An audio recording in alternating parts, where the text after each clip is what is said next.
चलो कुछ और क्वेश्चन करते हैं ना। जो देखो एक क्वेश्चन और दिखा देता हूँ मैं अलजेब्रा वाला ही, उसके बाद ट्रिग्नोमेट्री वाले क्वेश्चन करेंगे। एक और क्वेश्चन है मिसलेनियस का ही है। fx is equal to x cube plus 1 upon x cube। fx is equal to x cube plus 1 upon x cube। इसमें भी हमें इंटरवल चेक करना है कि कहाँ पर फंक्शन इंक्रीज कर रहा है और कहाँ पर डिक्रीज कर रहा है। तो वही स्टेप्स फॉलो करने हैं जो पीछे लिखवाए थे। f डैश x निकालते हैं पहले। तो f डैश x कितना हो जाएगा, इसका डिफरेंशिएट तो 3x स्क्वायर और इसका करेंगे तो -3 अपॉन x की power 4। x square 3x square और इसका करेंगे तो आएगा -3 अपॉन x की पावर 4। 3 ले लो common, f dash x is equal to 3 common आएगा, ये हो जाएगा x square minus 1 upon x की power 4। x square minus 1 upon x की पावर 4। अब l से ले लो इसका, f डैश x 3x की पावर 6 माइनस 1 अपॉन x की power 4। f dash x is equal to, यहाँ पर ये 3 फॉर्मूला लगाएंगे इधर, फॉर्मूला लगा दो a cube minus b cube, a cube minus b cube यानी ये बन जाएगा x का क्यूब माइनस 1 का क्यूब, x का नहीं x स्क्वायर का क्यूब और माइनस 1 का क्यूब अपॉन x की पावर 4। और ये हो गया f dash x 3 a cube minus b cube, a minus b एक ब्रैकेट में a square plus b square और plus ab whole divided by x की पावर 4। ठीक है ना। अब ये हो जाएगा f dash x is equal to 3x plus 1 और x माइनस 1 और x की power 4 plus 1 plus x square upon x की पावर 4। अब देखो ये सारे फैक्टर्स आ गए, 1 2 3 4। डिनोमिनेटर को 0 के इक्वल रख नहीं सकते, है ना। अगर मैं इसको 0 के इक्वल रख दूं तो फंक्शन ही नॉट डिफाइन हो गया, तो इसको 0 के इक्वल रख देंगे नहीं। ये तुम्हारा कभी 0 हो नहीं सकता, क्यों? क्योंकि देखो ये भी प्लस है, क्योंकि ये कभी नेगेटिव बनेगा ही नहीं, कुछ भी रख दूं मैं। ये भी प्लस है, ये भी कभी नेगेटिव नहीं बनेगा। तो ये प्लस और तीन चीजें जुड़ के कभी 0 बन ही नहीं सकती। तो मैं इसको भी 0 नहीं ले सकता, इसको भी 0 नहीं ले सकता। ये दो टर्म हमारे 0 बनाएंगे। तो x प्लस 1 इक्वल टू 0 और x minus 1 equal to 0। x plus 1 इसको भी 0 ले लिया, इसको भी 0 ले लिया। अब यहां से हो जाएगा x is equal to minus 1 और यहां से x इज इक्वल टू 1। पहला स्टेप मैंने f डैश x के लिए बोला था, हो गया। फिर फैक्टराइज करके फैक्टर्स को 0 के इक्वल रखेंगे, वो भी हो गया। तीसरा स्टेप था इंटरवल्स बनाने का। इंटरवल बना लो, माइनस इंफिनिटी से इंफिनिटी, फिर माइनस 1 से 1, माइनस इंफिनिटी से इंफिनिटी और माइनस 1 से 1। अब क्या करना है, इनके बीच में से कोई सी एक वैल्यू उठाओगे। माइनस इंफिनिटी और माइनस 1 के बीच में कौन आता है, -2। माइनस इंफिनिटी और माइनस 1 के बीच में कौन आएगा, -2। उस -2 को उठा के यहां पर डालोगे, यहां पुट करके कोई फायदा नहीं, प्लस बनेगा। यहां पर नेगेटिव बनेगा नहीं। यहां पर देखो, यानी कि जो भी रिजल्ट मिलेगा मेरे को इन दोनों से मिलेगा। यहां पर अगर -2 डालो तो नेगेटिव, यहां पर -2 डालो तो नेगेटिव। तो नेगेटिव नेगेटिव पॉजिटिव, यानी कि ये तो इंटरवल कैसा आया, पॉजिटिव। यहां पॉजिटिव मतलब यहां नेगेटिव और यहां पॉजिटिव। तो इस इंटरवल में और इस इंटरवल में फंक्शन इंक्रीज कर रहा है और इस वाले इंटरवल में फंक्शन डिक्रीज कर रहा है। लिखेंगे कैसे, f dash x is greater than 0 in interval, f dash x is greater than 0 यानी positive in interval minus infinity से -1, फिर यूनियन 1 to infinity। इन दोनों इंटरवल में एफ डैश एक्स की वैल्यू पॉजिटिव है, और अगर इन दोनों इंटरवल में एफ डैश एक्स पॉजिटिव है, therefore F x is increasing in these intervals.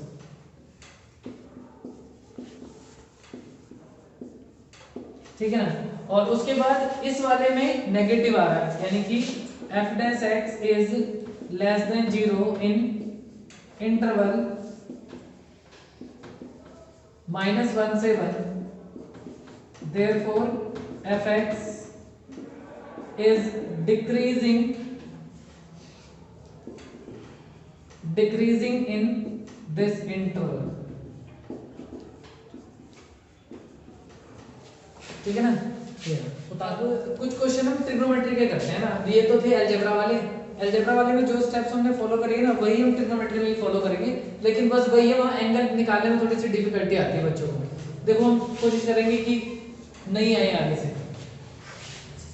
F x की वैल्यू ले ली मैंने cos 3x, x की वैल्यू है cos 3x, और मेरा जो x बिलोंग कर रहा है, and x belongs to 0 to pi, ये है question. fx is equal to cos 3x and x belongs to 0 to pi। तुम्हें इंटरवल्स सेपरेट करने हैं जिसमें मेरा cos 3x इंक्रीज कर रहा है और cos 3x डिक्रीज कर रहा है, वो सारे इंटरवल निकालने हैं ना। तो वही स्टेप फॉलो करते हैं। F dash x is equal to minus sine 3x, और 3x का क्या हो जाएगा 3। एफ डैश एक्स की वैल्यू आ गई -3 साइन 3x, -3 साइन 3x। ठीक है ना, ये हो गया। अब वही सेकंड स्टेप क्या होता है, एफ डैश एक्स को 0 के इक्वल पुट करोगे। अब तुम इसको जब 0 के इक्वल पुट करोगे ना, तो तुम तो फिर -3 को नीचे ले जाओगे, फिर x निकालोगे, नहीं करना। ये ध्यान रखना, सिर्फ इतने वाले पार्ट को 0 के इक्वल रखना, क्योंकि ये 0 नहीं बनेगा कभी भी। अगर ये फंक्शन कभी 0 बना भी तो sin 3x की वजह से 0 बनेगा, ना कि -3 की वजह से 0 बनेगा। इसलिए हम क्या करेंगे, sin 3x को 0 के इक्वल में पुट करेंगे। तो कर दिया हमने sin 3x is equal to 0। उसके बाद अब तुम्हें ये चेक करना है कि sin 3x हमारा, देखो f डैश x की वैल्यू हमें 0 के इक्वल पुट करनी होती है, तो मैं क्या करूंगा, इस पूरे फंक्शन को 0 के इक्वल पुट करूंगा। तो अगर मेरा f डैश x अगर 0 बन रहा है, if f dash x is equal to 0, तो वो किसकी वजह से, -3 की वजह से या sin 3x की वजह से? तो -3 तो कभी 0 बनेगा ही नहीं, वो तो फिक्स है। sin 3x 0 बनेगा कुछ एंगल्स के ऊपर। कुछ एंगल ऐसे हैं हमारे पास जहां पर sin की वैल्यू 0 हो जाती है, तो जहां जहां sin 3x 0 होगा वहां पर मेरा f डैश x 0 होगा। तो मेरे को वही एंगल्स फाइंड करने कि कहां पर sin 3x 0 आता है। तो जहां जहां पर sin 0 आएगा, देखो कभी भी अगर sin का क्वेश्चन है तो हम sin x को हमेशा sin n पाई के इक्वल रखेंगे, क्योंकि sin 0 कहां पर होता है, sin 0 होता है n पाई के ऊपर। साइन की वैल्यू 0 कहां पर होती है, n पाई के ऊपर। cos की वैल्यू 0 कहां होती है, cos x तुम्हारा होता है odd multiple of pi by 2 के odd multiple of pi by 2 equal to 0, यानी कि cos 2n + 1 पाई बाय 2। और tan x कहां 0 होता है, ये भी n पाई पे। तो ये ध्यान रखना कि अगर मेरे को sin x को 0 कराना है तो मैं sin n पाई रखूंगा, cos x को 0 कराना है तो cos odd multiple of pi by 2 पे 0 होता है, और tan x कहां 0 होता है, tan n पाई पे। तो मेरा जो क्वेश्चन है वो किसका है, sin का क्वेश्चन है, तो मैं sin 3x को किसके इक्वल रखूंगा, sin n पाई के। तो therefore sin 3x is equal to sin n pi. sin 3x is equal to, क्योंकि 0 कहां होता है, n पाई पे, sin इक्वल है तो 3x की वैल्यू कितनी हो गई, n पाई। अब हम क्या करेंगे, n की जगह पर इंटीजर्स पुट करेंगे, और ऐसे इंटीजर पुट करने हैं कि वैल्यू मेरे पास x की इसके बीच में आए। तो नेगेटिव तो पुट कर नहीं सकता क्योंकि मेरा x नेगेटिव नहीं है। इंटीजर से कहने का मतलब है यहाँ पे n बिलोंग्स टू इंटीजर होता है, n बिलोंग्स टू इंटीजर। अब जो इंटीजर है वो तो नेगेटिव भी है पॉजिटिव भी है, अब मेरे को जो x की लिमिट दे रखी है तो पॉजिटिव है, तो नेगेटिव वैल्यू यहाँ नहीं डालूंगा। तो शुरुआत कहां से करेंगे, 0 से। तो अगर मैं यहाँ 0 पुट कर दूं तो 3x की वैल्यू कितनी हो गई, 0 पाई, यानी कि 3x इज इक्वल टू 0 और x की वैल्यू आ गई 0। अभी एंड पॉइंट निकला है, अभी और ऐसे चेंज करेंगे। अभी मैंने क्या करा, 1 पाई पुट करा, सॉरी 0 पाई, अब 1 पाई पुट कर देंगे, यानी कि 3x इज इक्वल टू पाई। तो x की वैल्यू कितनी आ गई, पाई बाई 3। अभी भी मेरा x इसके बीच में है, हाँ ठीक है, आगे बढ़ो। 3x को अब ले लेंगे किसके इक्वल, अभी पाई के इक्वल लिया है, अब 2 पाई के इक्वल लेंगे। तो x की वैल्यू कितनी आएगी, 2 पाई बाई 3। अभी भी देखो एंगल इसी के अंदर है, क्योंकि ये है 180। 180 को 3 से डिवाइड करोगे तो 60, और 2 इंटू 60 होता है 120। ये कहां से कहां है, हम 0 से 180 आ रहा है अभी भी एंगल। और चेंज करते हैं, 3x इज इक्वल टू 3 पाई, तो x की वैल्यू कितनी आ जाएगी, पाई। ठीक है ना। तो देखो अब इससे बड़ा नंबर नहीं ले सकता, अगर बड़ा नंबर लूंगा तो फिर इस लिमिट के पार चले जाएंगे। तो यही सारी वैल्यूज आई हमारी, 0, पाई बाई 3, 2 पाई बाई 3 और पाई। तो ये हो गया। कहां से स्टार्ट करेंगे, देखो अलजेब्रा हम माइनस इंफिनिटी से इंफिनिटी पे लेते थे, इसमें नहीं लेंगे, इसमें ये लेंगे, यहां से लेके यहां से 0 से पाई, और इसके बीच में वैल्यूज पुट करेंगे, पाई बाई 3, फिर लेंगे 2 पाई बाई 3, और पाई तो हमारा यहाँ आ गया। अब इसमें से कोई सी भी वैल्यू उठा लो, देखो ये कितना है, दिस इज योर 60 डिग्री। तो 0 से 60 के बीच में एक एंगल ले लेते हैं, 30 डिग्री ले लिया मैंने, मान लेते हैं इसके बीच में एंगल ले लिया 30 डिग्री। उस 30 डिग्री को पुट करना है कहां, f डैश x में, यानी कि यहां f डैश x में पुट करो। तो अगर मैं यहां से x की वैल्यू 30 लेता हूं और यहां पुट करता हूं तो क्या बन जाएगा, देखो यहां रख मैं दिखाता हूं आपको, -3 और sin 3 इंटू 30, -3 sin 90, sin 90 कितना होता है 1, यानी कि -3। तो आंसर कैसा आया यहाँ पर, नेगेटिव। कोई सा भी ले सकते हो, 30 लिया मैंने, 45 ले लो, 45 पे भी यही आएगा। 45 यहाँ पुट करोगे तो 135 हो जाएगा, 135 यानी सेकंड क्वाड्रेंट। सेकंड क्वाड्रेंट में साइन कैसा, पॉजिटिव, ये पॉजिटिव और ये नेगेटिव आ जाएगा। और अगर ये नेगेटिव तो अगला पॉजिटिव, फिर नेगेटिव, ये आ जाएगा।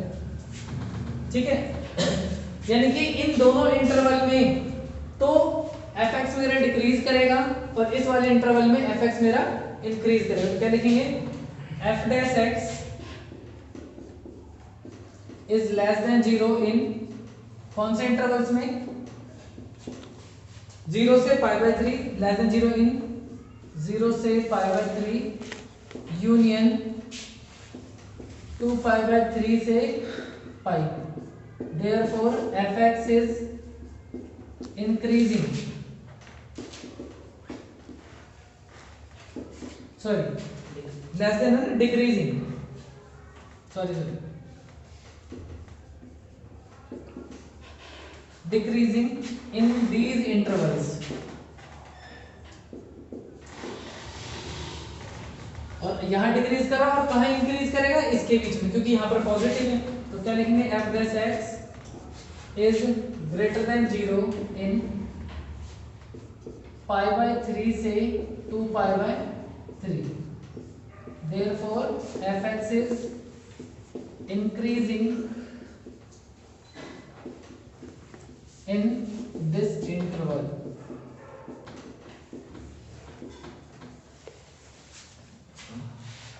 उतार दो, fx is equal to, important है,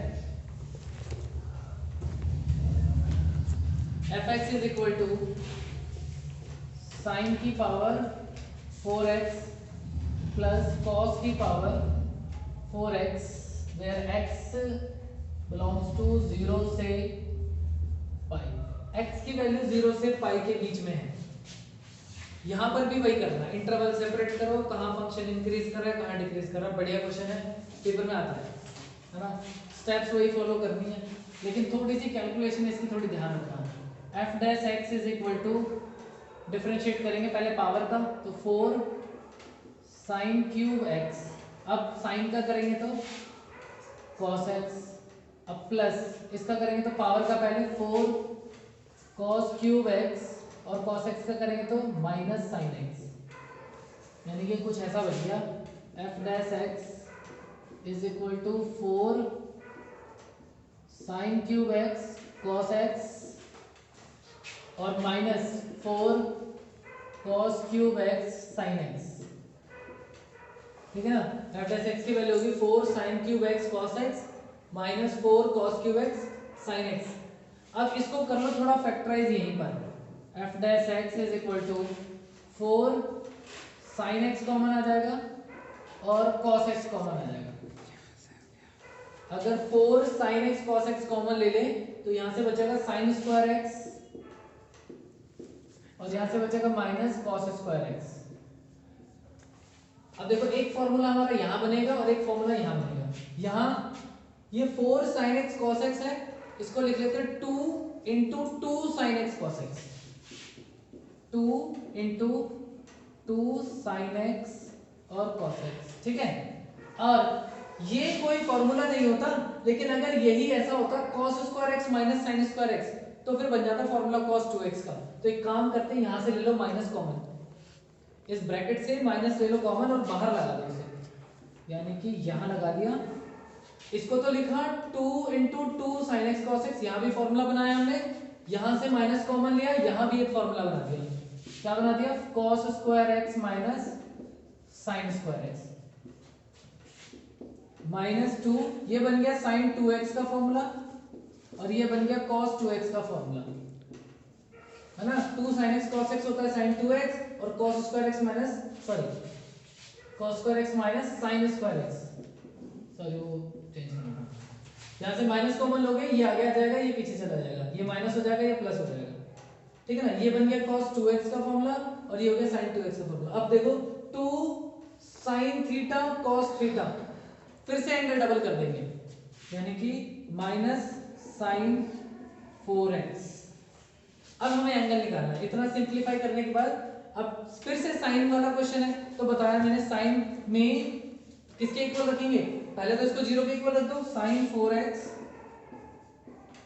इज इक्वल टू 0, और साइन 0 कहां होता है? n पाई पे, तो sin 4x is equal to sin n pi, इसका मतलब 4x को n पाई के इक्वल रखेंगे, n पाई, और n की वैल्यू इंटीजर 0 1 2 3 कब तक पुट करेंगे? जब तक कि मेरे x की वैल्यू इसके अंदर रहेगी। तो n की value 4x is equal to, यहां पुट कर देते हैं 0, यहां अगर 0 डालोगे तो ये हो जाएगा 0 और x की वैल्यू आ गई 0। 4x इज इक्वल टू, अगर मैं यहां 1 लगाऊं तो क्या हो जाएगा? पाई, और x की वैल्यू हो गई pi by 4। 4x is equal to, अब ले लेंगे 2 पाई, यहां तो क्या पाई बाय 4, यहां तक लेना है 0 से, x की वैल्यू मेरी 0 से 180 के बीच में रखनी है मेरे को, वहां तक आनी चाहिए वैल्यू, पाई बाय 2। अब पाई बाय 2, फिर 4x इज इक्वल टू 3 पाई, यानी कि x की वैल्यू आ गई 3 पाई बाय 4। अभी भी 135 पे ही पहुंचे हैं, ये 135 है। 4x इज इक्वल टू 4 पाई, अब x की वैल्यू पाई, अब पहुंच गए वहां पे, सारे एंगल्स कवर हो गए। अब यहाँ पे देख लेते हैं भाई, नंबर लाइन बना लेते हैं, 0 से शुरू करना है, पाई पे एंड करना है, और उसके बीच में कई सारी वैल्यूज है, 1 2 3, यानी कि पाई बाय 4, पाई बाय 2 और 3 पाई by 4, pi by 4, pi by 2 और 3 पाई बाय 4। अब यहां से कोई वैल्यू ले लेंगे 0 से, ये कितना है हमारा? दिस इज 45, ये 45 है, तो 0 से 45 के बीच में एक एंगल यानी कि 30, उस 30 को उठा के यहां पुट कर दो, f डैश x में पुट करना है। अब f डैश x में यहां भी डाल सकते हो, यहां भी पुट कर सकते हो, लेकिन ये काफी कॉम्प्लिकेटेड है, ऊपर नीचे बहुत सिंपल है ये, तो इसमें वैल्यू डालेंगे। अगर मैं यहाँ x की वैल्यू 30 पुट करता हूं तो ये बन जाएगा sin 120, sin 120 यानी कि first quadrant, sorry second quadrant, और सेकंड क्वाड्रेंट में साइन होता है पॉजिटिव, ये पॉजिटिव इतना और माइनस उसको नेगेटिव बना देगा, यानी कि यहां पर हो गया माइनस, है ना, ये तो पॉजिटिव है, ये तो पॉजिटिव है और उसको माइनस से मल्टीप्लाई कर दूंगा तो क्या आएगा, नेगेटिव। ये माइनस माइनस तो आपके पास पॉजिटिव प्लस फिर माइनस माइनस फिर प्लस। ये प्लस। तो यहाँ और यहाँ पर तो कर्व मेरा इंक्रीज करे डिक्रीज करेगा, और यहाँ और यहाँ पर कर्व मेरा इंक्रीज करेगा। तो लिखेंगे F dash x is less than 0 इन 0 से π/4 यूनियन π/2 से 3π/4। Therefore fx is decreasing और f dash x is greater than 0 in π/4 से π/2 यूनियन 3π/4 से पाई। Therefore fx is decreasing in these intervals।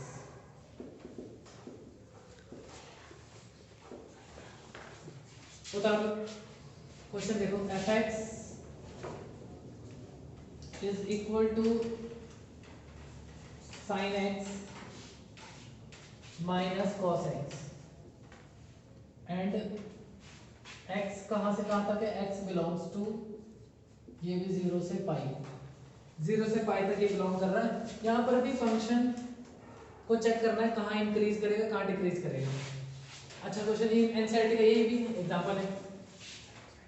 f dash x निकाल देते हैं तो ये हो जाएगा cos x और ये हो जाएगा हमारा plus sin x, cos x और प्लस sin x हो जाएगा। अब क्या करना है, इसको रखेंगे 0 के इक्वल, क्योंकि ये तो फैक्टराइज हो नहीं रहा। देखो इस क्वेश्चन को दो तरीके से कर सकते हैं, दोनों तरीके से बताओ या एक ही से बहुत है। देखो मैं बता दूंगा दोनों ही तरीके, जो तुम्हें अच्छा लगे उससे कर लेना। तो एक तरीका तो देखो ऐसा, f डैश x को 0 के इक्वल कर दो, यानी कि मेरे को ये पूरा 0 के इक्वल करना है। cos x plus sin x equal to 0। तो sin x की वैल्यू कितनी हो गई, sin x is equal to minus cos x, ठीक है। और ये इसके नीचे आ जाएगा, इधर क्या बचेगा, इधर कुछ नहीं है, इधर है 1। तो अगर मैं इसको इधर लेके आऊंगा तो प्लस, लेकिन नीचे लेके आऊंगा तो 1 बचेगा इधर। तो ये हो जाएगा sin x upon cos x is equal to -1। तो ये कितना हो जाएगा, tan x इक्वल टू -1। अब यहां जरा ध्यान से देखना कि tan x की वैल्यू -1 कहां आती है। मेरे पास क्वाड्रेंट वाले रूल देखते हैं। मेरे पास जो लिमिट दे रखी है वो कितनी है, 0 से पाई, यानी मुझे यहां से लेके यहां तक की छूट है, 0 से लेके पाई तक की छूट है। और 0 से पाई में tan मुझे 2 बार 1 देता है, एक तो फर्स्ट क्वाड्रेंट में 1 देगा और एक सेकंड क्वाड्रेंट में 1 देगा। फर्स्ट क्वाड्रेंट वाला 1 तो पॉजिटिव है, यहां वाला 1 तो पॉजिटिव है, लेकिन यहां वाला 1 नेगेटिव है, क्योंकि tan नेगेटिव होता है सेकंड क्वाड्रेंट में, है ना। तो सेकंड क्वाड्रेंट में -1 कैसे आएगा, तो देखो ये तो है हमारे पास फर्स्ट क्वाड्रेंट में, कहां पर -1 आता है हमारा, फर्स्ट क्वाड्रेंट में 1 आता है 45 डिग्री पे, 45 डिग्री पे। अगर मान लो मुझे जो भी वैल्यू निकालनी, मुझे माइनस इग्नोर करके देखो, tan x की वैल्यू 1, -1 पर देखो, tan x की वैल्यू 1 कहां पर आएगी, फर्स्ट क्वाड्रेंट में 45 डिग्री पर। इसको बोल दो ये है अल्फा। एक तरीका बता रहा हूं निकालने का, किसी भी क्वाड्रेंट का एंगल निकाल सकते हो। कि अगर मान लो माइनस का भी वैल्यू निकालनी है ना तुम्हें, तो पहले तुम माइनस मत देखो, पहले पॉजिटिव देखो। 25 होगा अल्फा की मतलब ये जो 1 है वो कहां पर आता है, 45 डिग्री पर, इसको अल्फा मान लिया। और जो सेकंड क्वाड्रेंट वाला एंगल होता है वो होता है हमारे पास pi minus alpha. Third quadrant का अगर यही एंगल थर्ड का होता ना तो क्या करता मैं, पाई प्लस अल्फा, और यही फोर्थ क्वाड्रेंट का एंगल होता तो थीटा हो जाता 2 पाई माइनस अल्फा। तो हम क्या करेंगे, पहले तो पॉजिटिव वाली वैल्यू को देख लेंगे कि वो फर्स्ट क्वाड्रेंट में कहां आ रहा है, उसके बाद देखेंगे कि मेरे को निकालना कौन से क्वाड्रेंट का एंगल है, फर्स्ट का, सेकंड का, थर्ड का, फोर्थ का। तो अगर फर्स्ट का ही एंगल निकालना होता है तो थीटा अल्फा बराबर होते हैं, लेकिन अगर सेकंड का निकालना है तो हम क्या करेंगे, पाई में से इसको माइनस कर देंगे, थर्ड का निकालना है तो पाई में प्लस कर देंगे, और फोर्थ का निकालना तो पाई 2 पाई में से माइनस कर देंगे। तो यहां पर मेरे को सेकंड का एंगल निकालना था, देयरफॉर x की वैल्यू कितनी हो जाएगी, पाई माइनस अल्फा, अल्फा मतलब पाई बाय 4। तो x की वैल्यू आ गई 3 पाई बाय 4, यानी कि मेरे पास 10x 0 से पाई के बीच में सिर्फ एक बार -1 देता है, वो ये रहा। अब लिमिट बना लेते हैं, ये नोट कर लेना, ये इंपॉर्टेंट है। अगर मान लो तुम्हें वो नहीं आता ना, एंगल निकालना नहीं आता, तो इसकी हेल्प से निकाल सकते हैं एंगल। और इसके बीच में एक वैल्यू ले लेंगे 3π/4 यहाँ कहीं, तो 3π/4 का मतलब होता है 135। अब यहां से कोई सी भी एक वैल्यू उठा लो, यहां से एक वैल्यू ले ली मैंने, कितनी 90 ले लो, 90 ठीक है, π/2 ले लेते हैं। इस π/2 को f' में डालना है, यानी कि यहां पर वैल्यू पुट कर दो। तो यहां पर अगर मैं 90 डालूं तो cos 90 कितना होता है प्लस sin 90 कितना होता है, प्लस cos 90 होता है 0 और ये कितना होता है 1, यानी कि पॉजिटिव। इधर पॉजिटिव है, इधर नेगेटिव है, ये नेगेटिव है। तो यानी कि f' इज ग्रेटर देन 0 इन 0 से 3π/4, therefore fx is increasing in this interval। अगर साइन ऊपर मार रहा हूं मतलब इंक्रीज कर रहा, साइन नीचे जा रहा मतलब डिक्रीज कर रहा। और f' इज लेस देन 0 इन 3π/4 से पाई, इन 3π/4 से पाई, therefore fx is decreasing in this interval।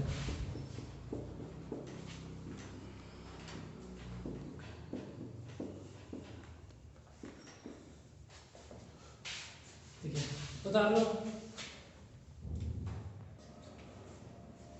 देखो इसका दूसरा तरीका बोला था ना मैंने, वो और देख लेते हैं एक बार ना। देखो क्या करना, जब भी इस पूरे को ना किसी एक में कन्वर्ट करना होता है, या तो साइन में या कॉस में। मतलब मैं चाहता हूं पूरा एक ही चीज बन जाए, या तो साइन बन जाए या कॉस बन जाए। तो 11th में ऐसे रूल्स सिखाए जाते हैं कि अगर कहीं साइन प्लस कॉस है या साइन माइनस कॉस है, तो उसको एक सिंगल टर्म में कैसे कन्वर्ट करा जाता है, या फिर अगर इसके पास कोई नंबर है, इसके पास भी कोई नंबर है, उनको कैसे साइन कॉस में बदला जाता है। तो अगर इनके पास अभी देख रहे हो इनके कोफिशिएंट्स क्या हैं, 1 है, तो जब भी साइन और कॉस के कोफिशिएंट 1 हो, उस टाइम पर √2 से ऊपर नीचे मल्टीप्लाई कर दिया करो, √2 से।